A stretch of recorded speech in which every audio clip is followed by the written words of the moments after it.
On today's Minute of the Apes, Zira is making a chocolate cake, and I brought up its euphemism, and Todd replied, They greenlit the sequel without a story in mind.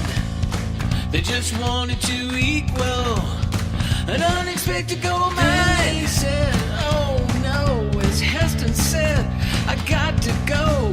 These are just some of the facts you ought to know as we go. Beneath the Minute of the Apes. Beneath the Minute of the Apes. Beneath the Minute of the Apes. Hello and welcome to Minute of the Apes, the daily podcast where we break down every minute of the Planet of the Apes movies 1 minute at a time. I am Todd. It's Monday at Zeus Comics, and I'm sitting across from Richard and Sean. Hey, everybody. I think this week we're going to be like a third of the way done with the movie by Friday. This movie definitely flies by much faster than the others. Holy cow. This one's going quick. So, we start off Monday as we start off every Monday. Monday. This is Monday Monday with Taco Tuesday and Fajita Friday. I don't know what Well, Wednesday and Thursday are yet to be defined, but we start off this Monday like we do every other Monday, and that is thanking the Star Wars Minute guys. Everyone go over and check them out. I say it all the time. They make marginal sense and slightly make the prequels better. At but this point, they are wrapping up. While we record this, they're wrapping up Revenge of the Sith. They're like in the last couple of minutes of the actual film. Right. I'm about a week behind, but I will say that they made me cringe as much as I did, watching the end of that movie. Watching, remembering how bad the fights were. Yeah. And I have the high ground, Anakin. And, which I still don't understand, but that's for another minute and another movie. Richard franchise. is looking at us like we're idiots. But we are up to minute 26. Like Sean, I do. Like normally, that's his default look at us. Like there's nothing unusual about that. Uh-huh. All right. We're at minute 26. Sean. All right, minute 26. We got Zira opening a pot to stir something and ends with Zira shouting, Where? So let's take a listen to that very minute. I think I'll make a chocolate icing. Do you like chocolate? What the? No, of course you don't. But I do. If we had that power here in our hands, we'd be worse than them. I don't agree. Gorillas are cruel because they're stupid. All bone and no brain. Vera, my dear, I wish you would not talk like that. Somebody is liable to hear you. Nova! What are you doing here? Taylor? No, not Taylor. My name's Brent. You talked. That's impossible. In a whole lifetime devoted to the scientific study of humans, I've only found one other like you who could talk. Taylor. Yes. Is he alive? Have you seen him? Where? Tell us. Where? All right, as of minute 26, we have 3 living humans, 4 dead humans, 1 dead ape, a shrewdness of apes, and a gaggle of humans. All right. So, Zero can't remember if her husband liked chocolate. That was one of my notes. What is this? That was one of my, but I have to say that this is what I found really fascinating about this particular moment. We saw them walk into their house, right? And we got to see and they're having a conversation. But now we're getting into the idea that these apes have kind of a very domestic home life. We haven't really seen this. We've been in labs and human veterinarian prison cells and things like that. This is the first time we've seen a house, not like an a office, home, not just a prison or. And she's doing something very domestic, something a husband very and wife domesticated. would do. But it rings of that thing that Planet of the Apes has done a few times, but in this one already seems too much, where they're trying so hard to find the correlations between ape world and human world. Chocolate icing.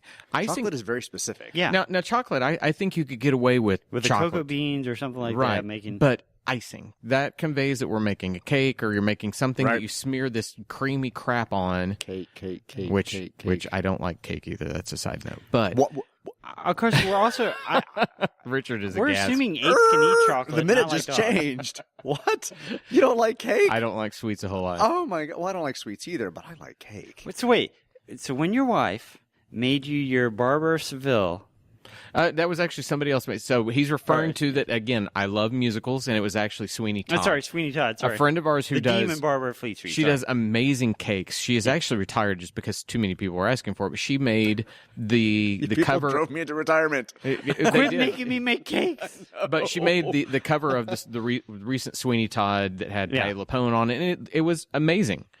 And how much of that did you eat? I ate a bite. I don't like it. I don't like cake. And if I were Cornelius, I'd look and go, the reason you forgot is because I don't like either. But you're the guy that goes, my dog can't eat chocolate, and I can't eat chocolate either because he can't. So she doesn't remember or that Cornelius doesn't like chocolate or chocolate icing or whatever she's about to make. Does that happen at your house?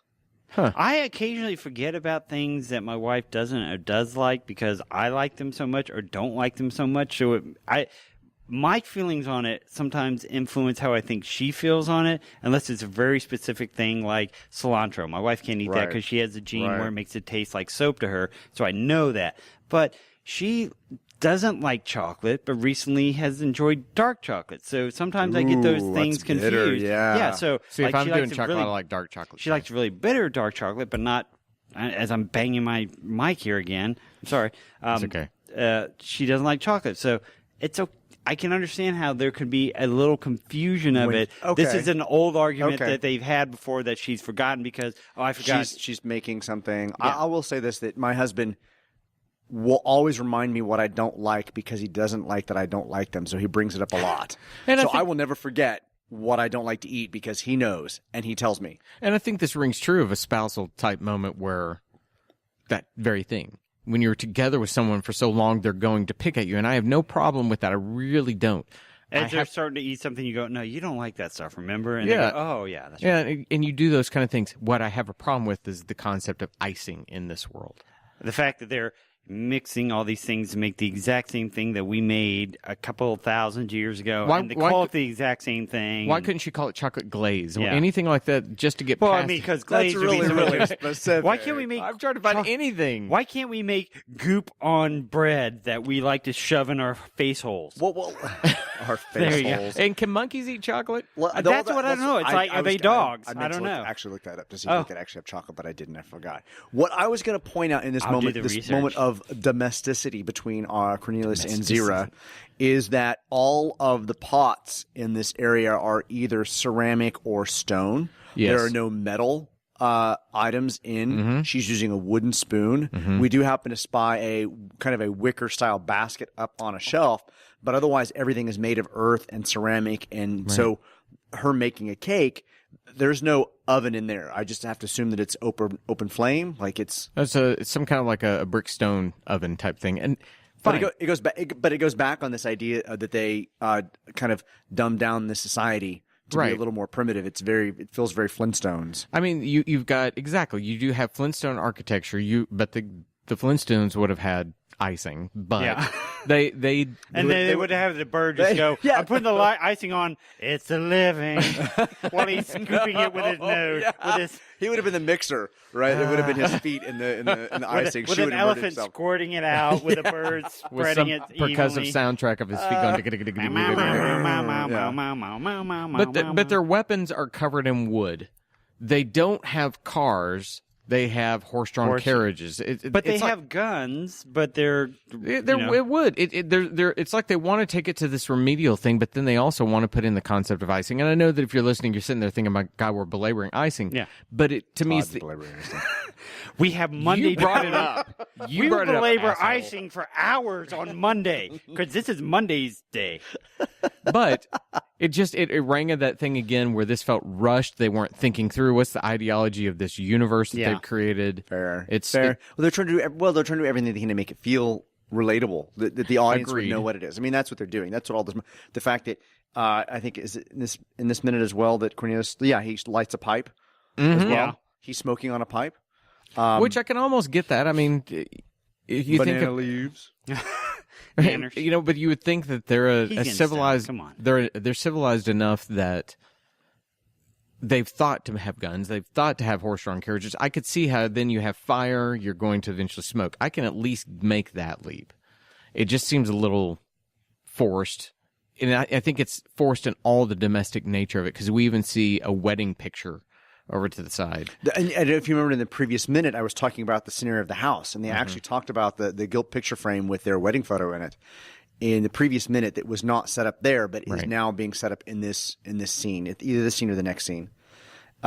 So Cornelius is frowning at her, and he wants to kind of bring back the conversation that he was already having. So her going off on this one tangent about icing and just wanting to kind of settle in, ignoring what had happened previously with her kind of standing down or sitting down or standing up to protesting what was happening, is kind of just muted all of a sudden. She just goes back into this moment without even thinking about the stuff that she did earlier. And Cornelius wants to kind of continue that conversation.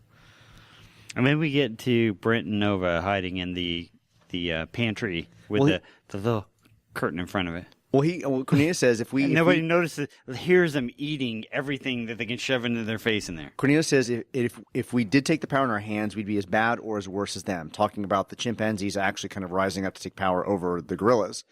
What I found really interesting about this particular shot when we got to it is this is the first time that I really felt like it was not Roddy McDowall's makeup, because it's tight on his face. Well, it's also that, okay, yeah, I can see that. It's almost like they didn't mimic his wig as well, because his face seems much thinner. Yeah, and Roddy had a little bit more full nature to it. Yeah, and maybe he had a haircut. Fine, or, whatever. Just because of the nature of his face versus Roddy's. I mean, I don't know if they use the exact same makeup or if they did a new sculpt for him or something, and that's why it looks different. Well, maybe that's what it is, because it doesn't. Sorry, no, you go ahead. I was going to say, did they use the same prosthetics on this actor? I don't think you could. You want it to fit to their face, so you're going to take a mold of their face to put it to it. Now, what you're going to do is have the sculptor look at Roddy's sculpting and try to change as much and mimic it to where it'll fit on there so that it's similar. And I think that overall, they convey the essence of Roddy McDowall's Cornelius, because he butchers his British accent, but does okay. He shuffles a bit, but he actually has a little bit more of a weird hold your body run thing together instead of the shuffle. That. So there's good stuff in there, but it is immediately apparent that it's not Roddy. It's not Roddy. No. Yeah, as it gets further into it, you can tell. Yeah. But your movie-going audience would have saw the setup at the beginning where Cornelius is reading from the scrolls. But then again, and is the audience at this point kind of duped that they know that he's not in it? Does he? Well, hang on real quick. Go back to the Roddy thing at the beginning. We're watching this a minute at a time. It's on Blu-ray. On Blu-ray, it's very obvious when you watch it 4, 5, 6, 7 times. It's not Roddy McDowall. When you're watching it through, this blurs through. It sounds like him. He's in makeup. It looks like You've him. not had the internet to tell you, don't that have he's the been internet to tell him recast. he's not here and he's going to be back for later movies. Right. And it could be him. Yeah, you've not watched it 100 times like we've watched these. So I don't. Maybe those audiences didn't notice didn't realize that. what it was. Yeah. What I found interesting is that we have, and maybe I should bring it up later on. We have. I felt like Zira leads a lot of this because they know that Kim Hunter and Zira is the actual star, and they don't have Roddy McDowall. She's leading a lot of the stuff. Yeah, they've lost the two leads. Cornelius might have been more prominent in those protest scenes early on had it actually been Roddy McDowall. That's a very good point. I never really thought of why she takes it over. I can see that too, yeah. Yeah. It may be because of that. But anyway, so we're back in the pantry. She talks about icing. He kind of brings it back like we'd be just as bad as them, which kind of stings at her just a little bit. So it brings her back into the argument. She's like, I don't agree. The gorillas are cruel because they're stupid, all bone and little brain. And then again, she's making a blanket statement against gorillas. But that automatically sounded like my wife, because my wife, anytime anything is stupid, she goes, stupid. And it was the same thing. I thought, oh my God. Yeah, no, she's mad. She's mad. And Kim Hunter maybe is more lucid in this particular movie than she was in the last one, but she definitely has. Her face is super expressive in these scenes. It's like she took everything that Roddy had before expressing and use that word sort of for put herself. it in, yeah, right, and she had a lot of mannerisms in the first one where you would see she that. spent a whole movie working with him, so she knows what to do. Yeah. Right, but it definitely seems that she is much more animated in this than this guy that's playing. Her eyes are wider. She's looking down. She's having this conversation. And maybe this is different because we are seeing them in their house where they can be a little more free in terms of their conversation and don't have to be just scientists. They can actually talk about deciding why they're feelings mad and things like that, as opposed to hiding stuff. everything Yeah. and being careful around everybody. And then why did Cornelius come in here, my dear, I wish you wouldn't talk like that. Somebody may hear you. I Do thought they the share same a thing. wall? well, I think he's saying in public you need to control Don't practice yourself. this way of speaking because you might Because take it if out. You and might somebody can hear accidentally you. say it outside, because guess what? You weren't standing up whenever everybody else was standing up,